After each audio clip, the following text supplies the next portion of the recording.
Hello बच्चों। जैसा आपको पता है कि मैंने अभी लास्ट एक इसका 11 पे टॉपिक आता है वेव मोशन। वेव मोशन में सुपरपोजिशन ऑफ वेव्स में तीन फिनोमेना आती हैं, जिनमें से एक है स्टैंडिंग वेव, दूसरा इंटरफेरेंस, तीसरा है बीट। तो इंटरफेरेंस की जो भी क्लास 11th में under the phenomena of the superposition of two waves जो भी इंटरफेरेंस का कैलकुलेशन होता है, मैथमेटिकल एनालिसिस होती है, वो उसका वीडियो मैंने अपलोड कर दिया है। अब इसी सीरीज में इंटरफेरेंस को पूरा करने के लिए मैं आज YDSE Young's double slit experiment, जो कि क्लास 12th की फिजिक्स में वेव ऑप्टिक्स में आता है, वेव ऑप्टिक्स का लगभग 90% पार्ट जो है YDSE है, यंग्स डबल स्लिट एक्सपेरिमेंट है। सारे क्वेश्चंस उसी पर बेस्ड होते हैं। तो आज एक बहुत इंपॉर्टेंट टॉपिक को लेने जा रहा हूं। अगर वेव ऑप्टिक्स से कोई क्वेश्चन आने की प्रोबेबिलिटी होती है तो पहली प्रोबेबिलिटी YDSE से क्वेश्चन की होती है। बचे हुए 10% पार्ट में आपका डिफ्रैक्शन और पोलराइजेशन के क्वेश्चंस होते हैं। तो एक अपने आप ये कह सकते हैं कि YDSE का 90% पार्ट जो है वो आज मैं कंप्लीट करने जा रहा हूँ। कुछ अच्छे क्वेश्चंस लूंगा। पहले मैं कॉन्सेप्ट ले लेता हूँ, क्या क्या चीजें यहाँ पे हो सकती हैं। तो ये जो वीडियो है क्लास 12th में जो बच्चे इनको एग्जाम देना है उनके लिए भी जरूरी है। फ्रिंज विथ वगैरह सारी चीजें कैलकुलेट करूंगा, ठीक है। और इसके साथ साथ इसमें प्रॉब्लम के कॉन्सेप्ट भी बताऊंगा, इंपॉर्टेंट फॉर्मूले, किन फॉर्मुलों से प्रॉब्लम आ सकती है। तो चलिए देखते हैं यंग्स डबल स्लिट एक्सपेरिमेंट में क्या क्या किया गया है।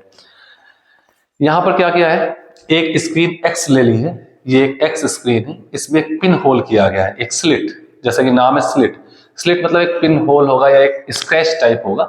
तो यहाँ पे पिन होल है, यहां से एक मेन सोर्स ऑफ लाइट होगा। यहाँ पे एक सोर्स ऑफ लाइट होगा,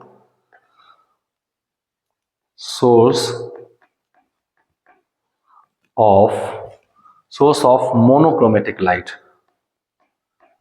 मोनोक्रोमेटिक लाइट। अब ये सोर्स ऑफ मोनोक्रोमेटिक लाइट क्यों, इसके बारे में भी आपको बताऊंगा। मैं स्टार बना दे रहा हूं। मोनोक्रोमेटिक लाइट का एक सोर्स होगा, इससे वेव्स निकलती हैं, लाइट निकलती है, और इसके आगे इसी के पैरेलल एक सर्टेन डिस्टेंस पे, डिस्टेंस मैटर नहीं करती, एक सर्टेन डिस्टेंस पर यहां पर एक दूसरी स्लिट रखी होती है वाई, जो मैंने ब्लू कलर से दिखाई है। वाई स्लिट पे दो सोर्स ऐसे, दो पिन होल यानी दो स्लिट ऐसी बनाई जाती है जिनका नाम S1 S2 है, सच दैट उनकी यहां से डिस्टेंस इक्वल होती है,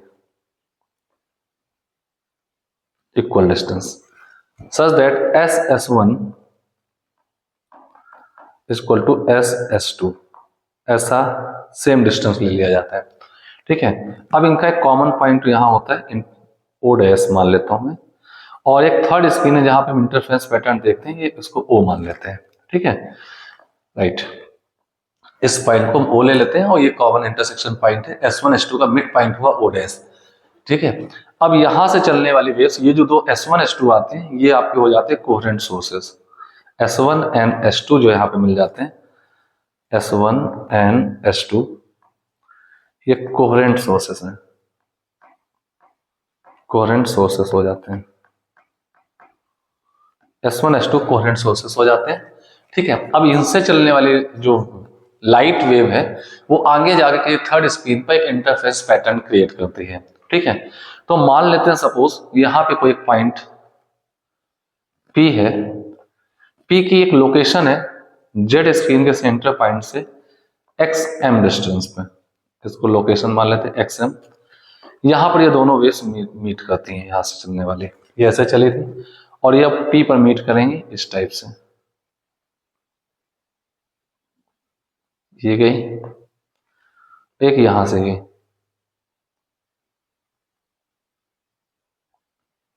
ये दोनों P पर मीट करती हैं जाके यहां पे, ठीक है।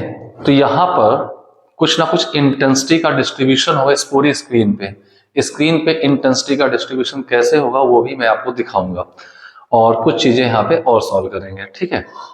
तो सबसे पहले हमें देखें पॉइंट P, और यहां से स्क्रीन Y से स्क्रीन Z तक के बीच की डिस्टेंस जो है कैपिटल D दी जाती है, distance between screen Y and Z, ठीक है। यानी कि सोर्स स्लिट्स एंड स्क्रीन के बीच का डिस्टेंस कैपिटल D है, और ये जो आपको डिस्टेंस दिया है S1 से S2 तक के बीच का, ये स्मॉल d डिस्टेंस होता है, दिस इज स्मॉल d।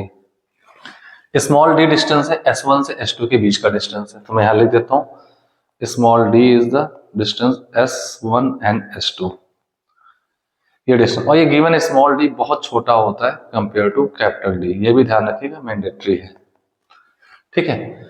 और यहाँ पे मोनोक्रोमेटिक लाइट यानी एक सिंगल वेवलेंथ लैम्डा का यूज किया जा रहा है, ये भी ध्यान रखिएगा, सिंगल वेवलेंथ लैम्डा यूज कर रहा हूं मैं यहाँ पे। मोनोक्रोमेटिक का मतलब ये होता है सिंगल कलर या single wavelength light, lambda constant है, सिंगल लैम्डा है, ठीक है। तो अब यहाँ पे जो ये स्क्रीन है कुछ इस टाइप से होगी, मैं आपको दिखाऊं,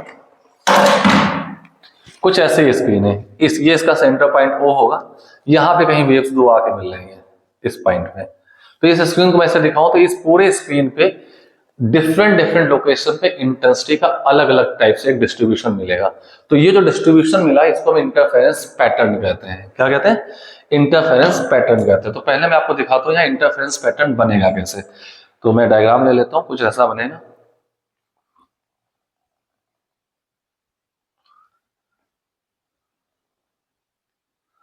इंटेंसिटी का रीडिस्ट्रीब्यूशन होगा और इंटरफेरेंस पैटर्न कैसा है वो मैं आपको दिखा रहा हूं। ये आपका O पॉइंट होगा, ठीक है। O पॉइंट के अप एंड डाउन साइड दोनों तरफ कुछ डिफरेंट तरीके से आपका डिस्ट्रीब्यूशन होगा, वो मैं दिखा देता हूं कुछ इस टाइप से।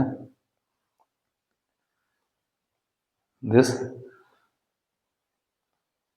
कुछ बैंड्स बनते हैं, ब्राइट एंड डार्क बैंड्स कुछ यहां मिलते हैं, उसमें इंटेंसिटी का डिस्ट्रीब्यूशन कैसे हो रहा है और ये लगभग सेम विथ के बनते हैं। ये सारी चीजें भी मैथमेटिकली प्रूफ होंगी। ये देखिए, ये आपका सेंटर पॉइंट O होगा। ये स्क्रीन जो ऐसे रखी है इसको मैंने ऐसे करके दिया, सेंटर पॉइंट O है, ठीक है। तो इस सेंटर पॉइंट के ऊपर अगर आप देखेंगे तो ये इसको मैं डार्क कर दे रहा हूं,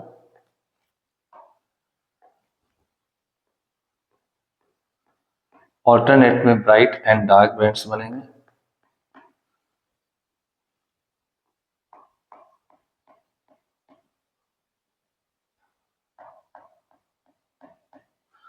जो सेंटर पे जो मिला है इसको कहते हैं B naught, B zeroth order. B का मतलब ब्राइट से, जीरोथ ऑर्डर मतलब सेंटर ब्राइट है।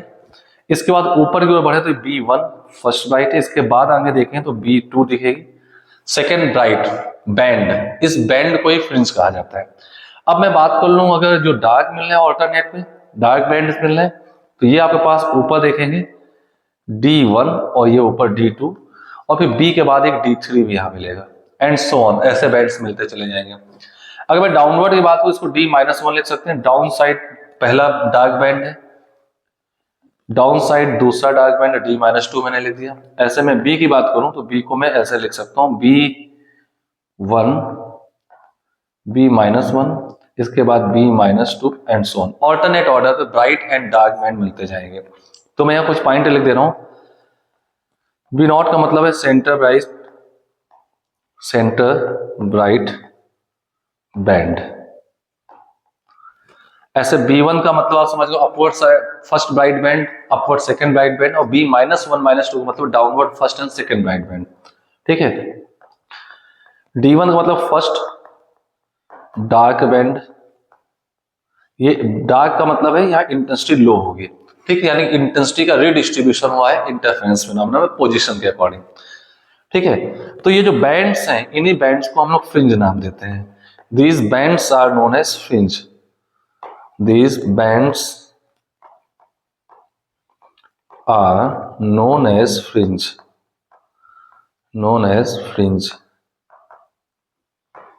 इन्हीं बैंड को फ्रिंज कहते हैं। तो ये जो B का मतलब हो गया ब्राइट फ्रिंज, ब्राइट, और D का मतलब हो गया डार्क फ्रिंज।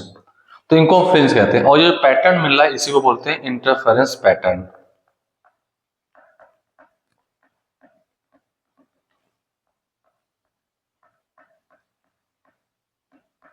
इसको इंटरफेरेंस पैटर्न कहा जाता है, ठीक है।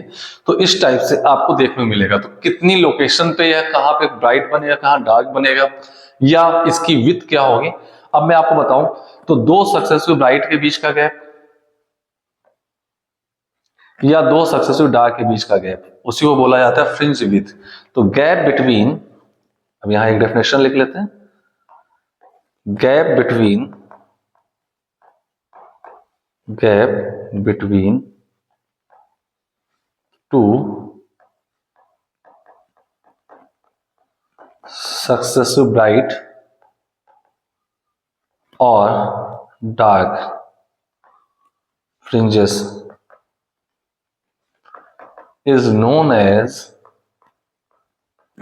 fringe width.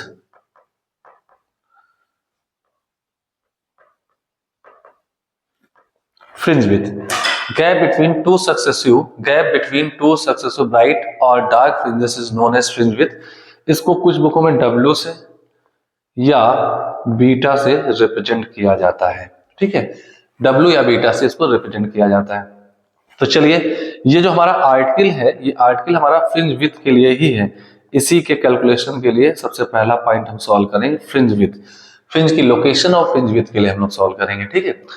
तो सबसे पहले हमें पता है, जैसा मैंने अगर आपने मेरा पहला वीडियो लेक्चर नहीं देखा इसका तो आप देख लीजिए, तो आपको पता है किसी पोजीशन में ब्राइट बैंड मतलब मैक्सिमम इंटेंसिटी होने की क्या कंडीशन होती है। तो मैक्सिमम इंटेंसिटी तभी होती है जब वहां पर पाथ डिफरेंस कंस्ट्रक्टिव कंडीशन लाए, कंस्ट्रक्टिव इंटरफेरेंस का लाए। और कंस्ट्रक्टिव इंटरफेरेंस के लिए पाथ डिफरेंस जो होता है लैम्डा का इंटीजर मल्टीपल होता है, और मिनिमम इंटेंसिटी के लिए पाथ डिफरेंस जो होता है लैम्डा का बाई 2 का ऑड मल्टीपल होता है। तो सबसे पहले हमें देखना है कि what is the path difference. तो मेन हमारा सबसे पहला कंसर्न होगा पाथ डिफरेंस। पाथ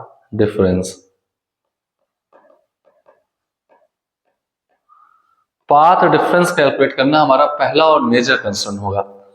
अब बात करते हैं path difference means delta x कैसे कैलकुलेट होगा। तो गॉस देखें, मैं किसी भी इन पर्टिकुलर लोकेशंस P के लिए बात कर ले रहा हूं। P पर पहुंचेंगे दोनों वेव्स S1 S2 से। तो P पर पहुंचने में आप देख पा रहे हैं S1 से चलने वाली वेव्स ने S1P डिस्टेंस ट्रेवल किए और S2 से चलने वाली ने S2P डिस्टेंस ट्रेवल किए, ठीक है। अब इसमें से S2 वाले ने ज्यादा डिस्टेंस ट्रेवल की, तो S2 वाले का पाथ बड़ा है, that path length is S2P, और S1 से चलने वाली वेव्स ने जो पाथ ट्रेवल किया वो S1P है। तो अगर मैं पाथ डिफरेंस की बात करूं तो that is S2P minus S1P, S2P path length minus S1P path length. तो ये हम पाथ लेंथ कैलकुलेट करने जा रहे हैं किस पॉइंट के लिए, सेंटर पॉइंट से XM लीनियर डिस्टेंस पे पॉइंट P है, वहां पर ब्राइट फ्रिंज हो गया डार्क, पाथ डिफरेंस डिसाइड करेगा। तो यहां पे पॉइंट P की दो तरीके से लोकेशन डिसाइड कर सकते हैं, एक जेड स्क्रीन के सेंटर पॉइंट O से लीनियर लोकेशन, और एक और लोकेशन डिसाइड कर सकते हैं, वो मैं आपको दिखाता हूं, वो देखिएगा। वो है कुछ इस टाइप से, मैं आपको दिखाता हूं। ऐसे सेंटर पॉइंट O से एक एंगल थीटा पर, ये देखिएगा, पॉइंट P को मैंने सेंटर पॉइंट O से ज्वाइन कर दिया है, और सेंटर पॉइंट O से ज्वाइन करके मैं ये एंगल एक जो दिखा रहा हूं, दिस इज थीटा। तो आप ये समझ जाइए, थीटा जो है पॉइंट P की इस सेंटर लाइन से एंगुलर पोजीशन है पॉइंट O डैश के रिस्पेक्ट में, और पॉइंट P की लीनियर डिस्टेंस O के रिस्पेक्ट में XM है। हम दोनों में कोई भी डिस्टेंस काउंट पोजीशन के लिए यूज कर सकते हैं, ठीक है। तो आपको पता है D बहुत छोटे डिस्टेंस है और कैपिटल D बहुत बड़े हैं। तो अगर मैं ऐसा करूं, यहां पे चेंज करता हूं, मैं यहां पे परपेंडिकुलर ड्रॉ कर दूं इस टाइप से, जस्ट अ मिनट।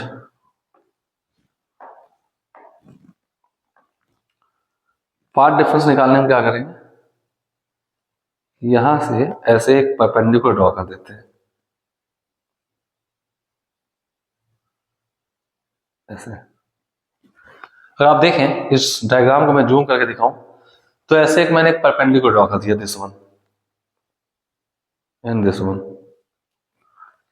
ठीक है, ये मैंने परपेंडिकुलर ड्रॉ कर दिया है। तो अगर मैं आपसे कहूं कि D डिस्टेंस बहुत छोटी है, तो यहां पे मैं अगर कुछ हॉरिजॉन्टल लाइन बनाऊं, तो अगर सेंटर लाइन से उस पॉइंट P की लोकेशन पे थीटा एंगल बनाता, तो S2 पे ही सेंटर लाइन के पैरेलल हम लाइन खींचे तो ये एंगल भी थीटा होगा, ये एंगल थीटा हो गया। तो ये वाला एंगल कितना हो जाएगा, दिस वन 90 माइनस थीटा।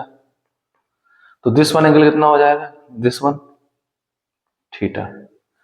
ये एंगल भी थीटा हो जाएगा, ठीक है, because this is theta, this is 90 minus theta, this is 90, तो ये एंगल थीटा हो जाएगा। नियरली मैं कह रहा हूं यहाँ पे कुछ नियर बाई वैल्यूज काउंट करते हैं, तो नियरली एंगल थीटा हो जाएगा, ठीक है। तो अब मैं जूम इन कर लेता हूं, राइट। अब हमें चाहिए पाथ डिफरेंस, तो what is my path difference, हमारा पाथ डिफरेंस क्या था वो देखते हैं।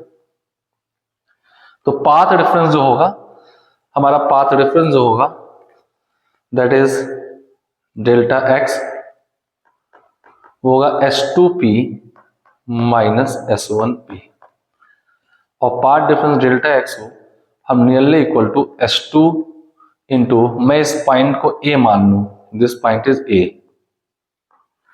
तो मैं नियरली S2A ले सकता हूं, S2A।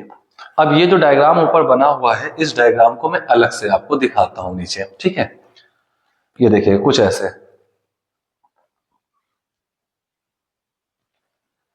ये S1 है, ये S2 है, ये S2 वाली लाइन P की ओर जा रही थी, आपने यहां पे ऐसे परपेंडिकुलर ड्रॉ कर दिया, तो दिस वाज एंगल थीटा, मैंने जूम किया था, तो ये भी थीटा हो जाएगा।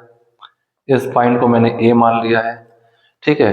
अब ये S1 से भी आगे जा रही है P को मिलने के लिए, तो ये दोनों डिस्टेंस लगभग आगे वाली बराबर हो जाएंगी, तो इसने एक्स्ट्रा इतना चला है S2A, तो S2P माइनस S1P को नियरली हम S2A कह सकते हैं, आप ऊपर डायग्राम में भी देख सकते हैं। अगर मैं डायग्राम में देखूं तो ये दोनों डिस्टेंस अगर सेम कह दूं, this one and this one same कह दूं, तो A से P तक और S1 से P तक लगभग बराबर हो गए, S1 से P लगभग बराबर है A से P, A से P, तो इसने एक्स्ट्रा जो चला वो S2A चला, तो वही मैंने पार्ट डिफरेंस यहाँ दिखा दिया है।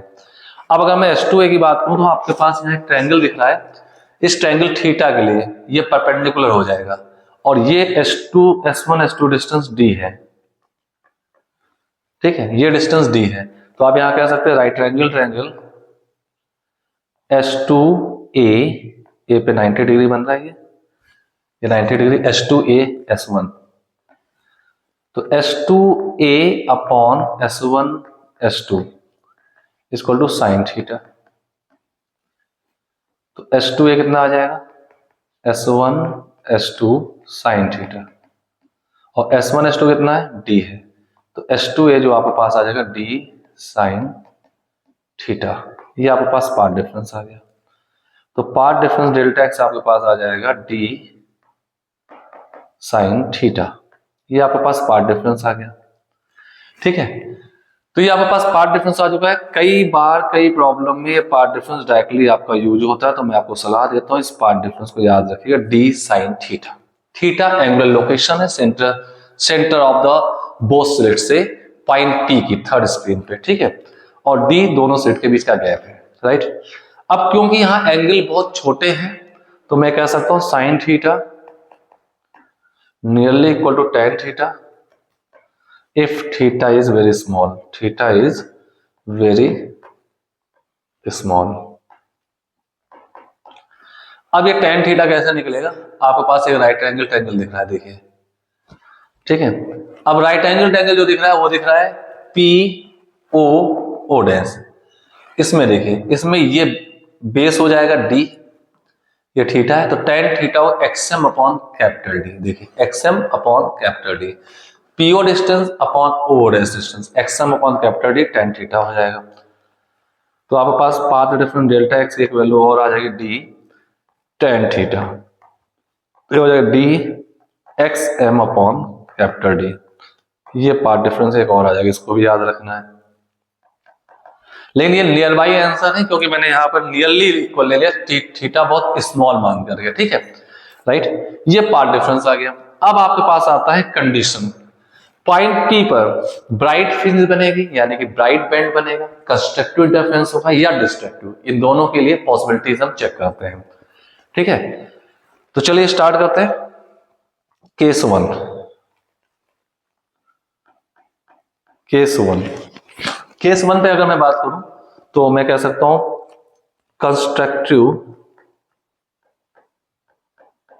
Constructive interference at point P, interference at point P,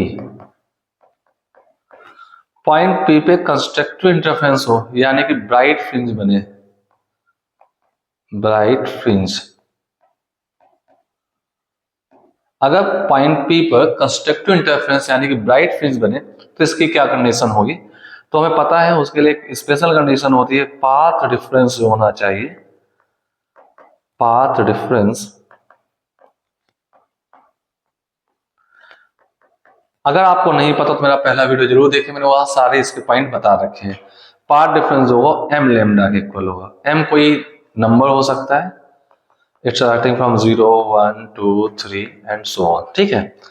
तो हमारे पास जो पाथ डिफरेंस निकल गया मैं उसको एम लेमडा के इक्वल कर देता हूं। देखिए तो चलिए पाथ डिफरेंस को एम लेमडा इक्वल कर देते हैं। तो delta x equal to m lambda, delta x था d x m y capital D equal to m lambda. This implies that x m आ चुका है m d lambda by D,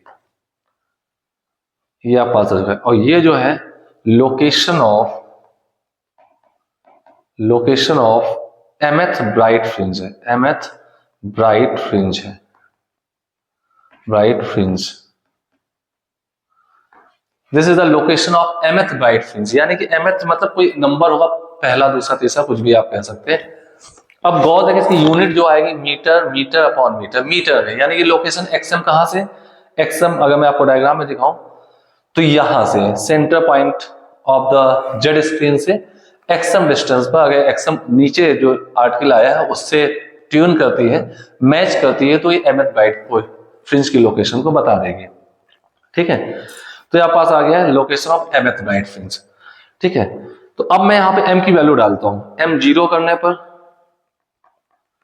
centre bright आएगी, centre पे हमेशा bright fringe बनती है। अब आप कहेंगे सेंटर पे हमेशा ब्राइट फ्रिंज क्यों बनती है, तो मैं आपको बता दूं, सेंटर ऐसी लोकेशन जहां पे S1 से और S2 से पहुंचने पर डिस्टेंस सेम होंगी। देख लीजिए आप, S1 और S2 से सिमेट्रिक लोकेशन है तो दोनों ने सेम पाथ ट्रेवल किया होगा, तो पाथ डिफरेंस 0 होगा, और पाथ डिफरेंस 0 कंस्ट्रक्टिव इंटरफेरेंस की कंडीशन होती है, जो कि अभी मैं M0 रख के दिखा रहा हूं, ठीक है।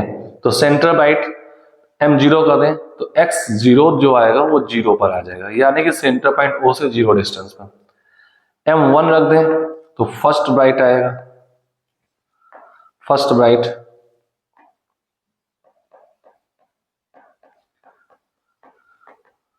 फर्स्ट ब्राइट आएगा तो उसको X1 कह देंगे, वो M को 1 रख दीजिए तो D लेमडा बाई डी आ जाएगा,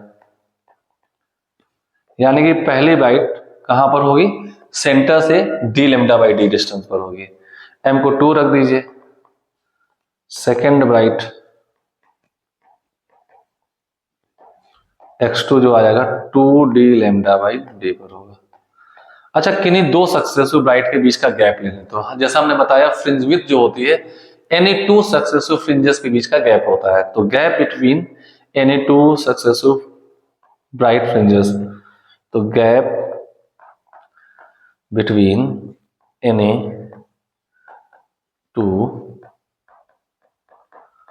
सक्सेसिव ब्राइट फ्रिंजेस, तो उस गैप को हम बोलते हैं fringe width, fringe width. Fringe width कितना आएगा, आप किन्हीं दो के बीच का गैप को x1 माइनस x0 या x2 माइनस x1, W जो आएगा वो x1 माइनस x0 या x2 माइनस x1, या इसके आगे में निकालता है x3 माइनस x2, कुछ भी कर लेता, तो फ्रिंज विड्थ W तुम्हारे पास जो आती D लेमडा बाई डी आ जाती है। अब ये जो फ्रिंज विड्थ आई है D लेमडा बाई डी, गॉस देखें it is independent of M, independent of order of fringe, independent of order of fringe, order of fringe। ये फ्रिंज के ऑर्डर से इंडिपेंडेंट है, यानी कि एम पे डिपेंड नहीं, यानी कि जीरोथ से सेंटर ब्राइट से पहले के बीच का जो गैप होगा, पहले से दूसरे के बीच का वही गैप होगा, दूसरे से तीसरे के बीच का गैप वही होगा, और ये आपके पास फ्रिंज विड्थ है। तो अगर आप देखें मैंने यहाँ एक डायग्राम बनाया था इंटरफेरेंस पैटर्न का, तो ये आपके पास डी वैल्यू आ चुकी है, मैं इसको दूसरे कलर से लिख दूं, ये आपका डी आ चुका है। फ्रिंज विड्थ, सॉरी डी क्यों लिखूं, डी अब मैं यहाँ कुछ और ले रहा हूँ, तो यही आपके पास डब्ल्यू है, फ्रिंज विड्थ जो मैंने अभी नीचे लिखी हुई है, ये भी डब्ल्यू है, सारे गैप सेम होंगे। यहाँ से नीचे का देखें डाउनवर्ड तो ये भी डब्ल्यू होगा, ये सारे गैप सेम आएंगे, मैंने ब्राइट फ्रिंज के लिए कैलकुलेट कर लिया है, ठीक है, यानी यूनिफॉर्म डिस्टेंस पर सारी होगी। अब बात करते हैं केस 2। जैसे मैंने केस 1 लिया था constructive interference at point P, यानी कि ब्राइट फ्रिंज के लिए। अब मैं डार्क के लिए बात करता हूं, case 2।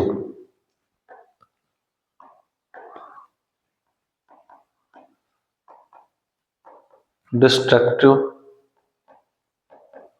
Interference at point P. Point P पे अगर मैं डिस्ट्रक्टिव इंटरफेरेंस की बात करूं तो क्या होगा, पॉइंट पे अगर मैं डिस्ट्रक्टिव इंटरफेरेंस की बात करूं यानी कि डार्क फ्रिंज की बात कर रहा हूं, डार्क फ्रिंज की बात करूं तो इसके लिए आपको पाथ डिफरेंस पता होना चाहिए। तो इसके लिए पाथ डिफरेंस होता है 2m + 1 λ/2, 2m + 1 λ/2, ठीक है, सॉरी 2m - 1 होता है, प्लस से कोई फर्क नहीं पड़ता, ये मैं आगे बताऊंगा, प्लस से थोड़ा सा चेंज है, 2m - 1 λ/2। यहाँ पे m की वैल्यू 0 नहीं होगी, ध्यान दीजिएगा 0 नहीं होगी, अब मैं बताऊंगा। और m की वैल्यू 1 3 1 2 3 4 5 कुछ भी आप ले लीजिए, ऑड मल्टीपल ऑफ λ/2, ठीक है। अब पार्ट डिफरेंस आपके पास है dxmy कैपिटल D, 2m - 1 λ/2, यहां से आप सॉल्व कर दें तो xm आ जाएगा 2m - 1 d λ/2d। अब आप यहां m को 1 रखिए, तो फर्स्ट डार्क के लिए देख लेते हैं, m को मैंने 1 रख दिया, m को 1 रख दीजिए, फर्स्ट डार्क देखते हैं कहां पर आएगी, m को 1 रख देते हैं तो x1 जो आपके पास आएगा 2 1 2 - 1 1 d λ/2d, कितनी डिस्टेंस आ रही है d λ/2d पे, m को 2 रख दीजिए, सेकंड डार्क आपके पास आ जाएगा, तो x2 जो आएगा 2 2 जा 4 - 1 3 d λ/2d, और m को 3 रख दीजिए, थर्ड डार्क आपके पास आ जाएगा, थर्ड डार्क फ्रिंज की लोकेशन x3, तो आपके पास आएगा 5 d λ/2d and so on. तो अब यहां पे अगर मैं फ्रिंज विड्थ देखूं बीटा या w फ्रिंज विड्थ, तो किसी दो सक्सेसिव के बीच का गैप देख लें, x2 - x1 करें या x3 - x2 करें या x4 जो है वो -x3 करें, तो आपके पास x2 - x1 या x3 - x2 and so on, तो यहां पे भी d λ/d ही आएगा, यानी कि यहां पे भी फ्रिंज विड्थ वही आई है जो ब्राइट के लिए आई थी। अब मैं आपको बता दूं यहां पे m0 क्यों नहीं लेते हैं, क्योंकि आपने अभी देखा होगा जो मैंने इंटरफेरेंस पैटर्न बताया था, यहाँ पे m होता है ऑर्डर ऑफ फ्रिंज, इस बात को ध्यान रखिएगा, m is order of fringe. और डार्क में जीरोथ ऑर्डर नहीं होता, डार्क में सेंटर, जीरोथ होता था सेंटर, तो डार्क में जीरोथ ऑर्डर नहीं होता, यानी सेंटर फ्रिंज नहीं होती है, ब्राइट में होती है। ब्राइट में m0 रखने पर सेंटर ब्राइट यानी जीरोथ ऑर्डर ब्राइट फ्रिंज मिल गई थी। डार्क में जीरोथ ऑर्डर नहीं होती, ऊपर की आप देखें D1 होगा, नीचे को D - 1 होगा। इसे डार्क में आप अगर 0 रखेंगे, फंक्शन रखने में कोई फर्क नहीं पड़ता, आपकी लोकेशन मिल जाएंगी, बट आपसे पूछा जाएगा फर्स्ट ब्राइट और आप को लगाना पड़ेगा 0, फर्स्ट डार्क तो आपको 0 लगाना पड़ेगा, कंफ्यूजन होगा कि आप बोल रहे हैं फर्स्ट और m को हम 0 क्यों लगा रहे हैं, जबकि ब्राइट में बोलेगा फर्स्ट, m को 1 ही लगाना है। ध्यान दीजिएगा, ब्राइट में पूछेगा फिफ्थ, तो जो अभी हमने ऊपर हट के निकाला m को 5 रख देंगे, उसकी लोकेशन मिल जाएगी। अगर मैं यहाँ 2m + 1 लेकर चलता और डार्क में पूछा जाता फिफ्थ, तो हमें यहाँ लगना पड़ता फोर्थ, ये मन में कंफ्यूजन आता है यार, m को यहाँ वहां ब्राइट में तो फिफ्थ रख दे रहे हैं, बट डार्क में फोर्थ क्यों रख रहे हैं, तो कंफ्यूजन ना हो, क्योंकि आप जीरोथ को पहला मान के चल रहे हैं और इसमें जीरोथ होता नहीं है, तो इससे कंफ्यूजन ना रहे। अब आपसे फिफ्थ पूछी जाए, चाहे ब्राइट की या डार्क की, रिस्पेक्टिव फॉर्मूले में m को 5 ही लगाइए तो फिफ्थ डार्क की लोकेशन मिल जाएगी, और m वाले में लगाइए, ब्राइट वाले में m को ही 5 लगाइए, तो आपको ब्राइट की मिल जाएगी। तो कंफ्यूजन यहाँ से खत्म हो जाता है। तो आपकी चॉइस है, आप 2m+1 ले सकते हैं। जब आपने 2m+1 लिया तो आपसे 5th डार्क की लोकेशन पूछेगा तो आपको M4 लगाने से आंसर मिलेगा, 5 लगाने से नहीं। तो माइंड में एक कंफ्यूजन क्रिएट हो जाएगा, और या आप कंफ्यूजन नहीं हो तो आप गलत कर जाएंगे, 5th रख देंगे, वो लोकेशन 6 से निकल के आएगी, क्योंकि 0 तो ऑर्डर होता ही नहीं है इसमें। तो इसलिए मेरी सलाह है फंक्शन 2m-1 लेकर चले, 2m+1 लेकर ना चले, ठीक है। पार्ट डिफरेंस सही दोनों से मिलेगा, बट लोकेशन वाइज उसके ऑर्डर को लेकर आप कंफ्यूज हो जाएंगे, ठीक है। चलिए आगे बढ़ते हैं नेक्स्ट। तो ये आपके पास फ्रिंज विड्थ के केसेस आ चुके हैं, दोनों की फ्रिंज विड्थ सेम आई है, चाहे वो ब्राइट की हो या डार्क की हो। क्लियर है? चलिए आगे बढ़ते हैं नेक्स्ट, जस्ट मिनट।